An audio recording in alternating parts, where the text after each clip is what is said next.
नमस्कार. आज नवरात्रीचा पहिला दिवस. सर्वात प्रथम मला वंदन करायचं ते म्हणजे माझी आई. माझी, तुमची, सर्वांची आई. ती आई जिने आपल्या सर्वांना 9 महिने पोटात जगवलं.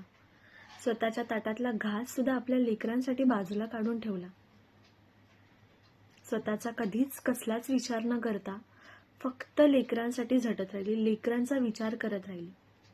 आपल्या शिक्षणासाठी स्वतःचे दागिनेही गहाण ठेवले. जेवण करताना आधी माझ्या लेकराला काय आवडेल ह्याचा विचार करणारी आई. झोपताना कुशीत घेऊन झोपणारी आई.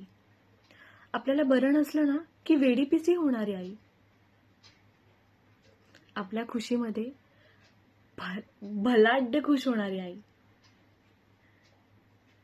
आपण जरा जरी चांगली गोष्ट केली ना की ती सर्वात जास्त खुश होणारी आई. सर्वात जास्त. ती आई जी एवढं मोठं मन ठेवते आणि आपल्या लेकरांसाठी जगत राहते अगदी शेवटच्या क्षणापर्यंत. आई, तुला प्रथम वंदना. तूच आमची देवी आहेस. तूच सरस्वती, तूच माता लक्ष्मी, तूच सर्व काही. फक्त तू.